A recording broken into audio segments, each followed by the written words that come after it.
Nothing impacts fantasy football more than mid-season trades, especially around the trade deadline. And this was the craziest trade deadline of them all because we actually got activity.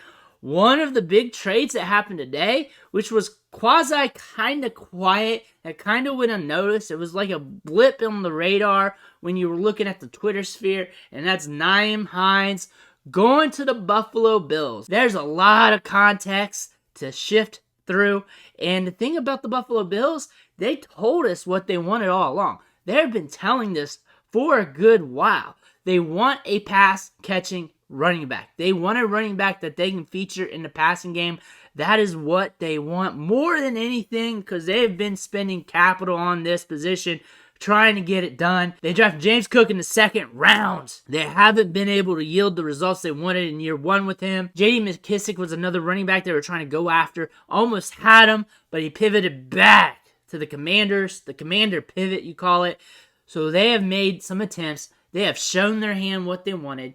Now it came to the trade deadline, and they know they got this back half of the season here where they got to make a run, and they nailed down the position they needed was a pass-catching running back.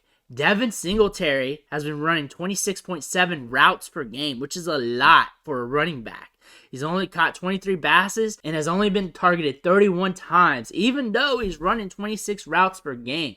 Just 4 targets per game on that span during his 7 games this season, which doesn't sound bad. We want that production. We want that workload for a running back, but the Bills want more out of that.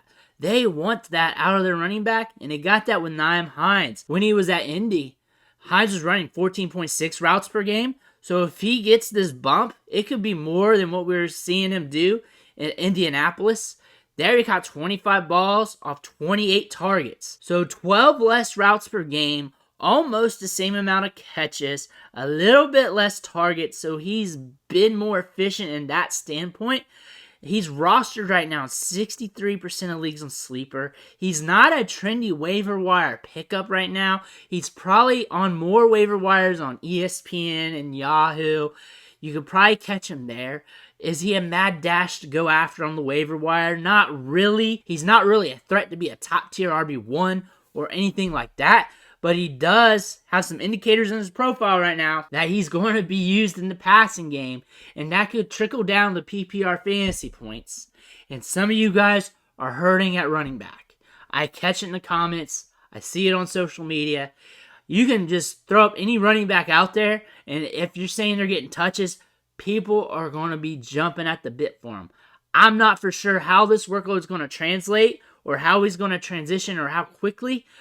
But the Bills are showing their hand. They want to use him in the passing game. If anything, he's a little bit of a riser in Dynasty. Just a little bit. Because he's on a stud offense right now with a quarterback. Throws the ball all over the yard. Catches the ball in the backfield. And we know what this team wants to use him for. That is almost guaranteed. But right now for redraft, we got a little bit of a mystery box. We don't know how quickly he's going to transition. When he's going to start getting workload. How much workload. How quickly is he going to get workload? A lot of guesses here. You don't have to run out to the waiver wire and get him. I don't really recommend that unless you're really hurting at running back. And if you miss out and he starts getting work right away, you're not going to be out that much. Just another running back who's getting touches because he doesn't have the potential really to develop into a top tier running back. He has the potential, if granted enough touches and targets, can get you some production. Maybe some decent RB2 production.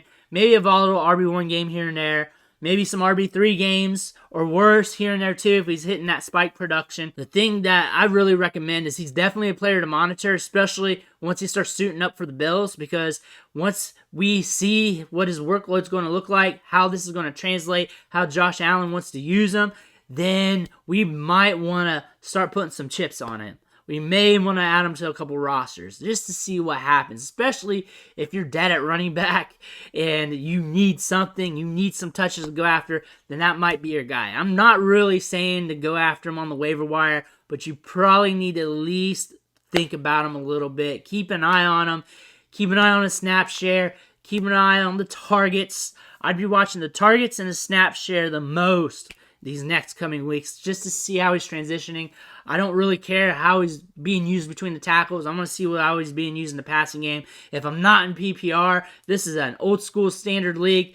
Get out of here. Don't be going after Hines. It's probably not going to be worth it to you unless he develops into a goal line back. Like if he goes to Taco Bell enough, gains 30 pounds in a week or something like that, then think about it. But really, you want him in PPR, and you want to see what the snap share, touch distribution, and the targets look like. But let me know in the comments below what you think about Nyheim Hines and his destination, what you think about him overall for fantasy. I think he might have some DFS implications here later on down the road. Maybe a little bump in Dynasty. Let's see what's happening here. Let's monitor his touches before we go all in or do anything crazy with him. But he is a guy you need to pay attention to. Make sure you hit that subscribe button on the way out. It's only going to help you going forward. I'm dropping waiver wire content like this left and right. Rankings videos, trade videos, all kinds of shorts too. You got to check those out. Whatever I find, I'll post up on shorts. But I want to thank you for watching, and I'll catch you on the next video.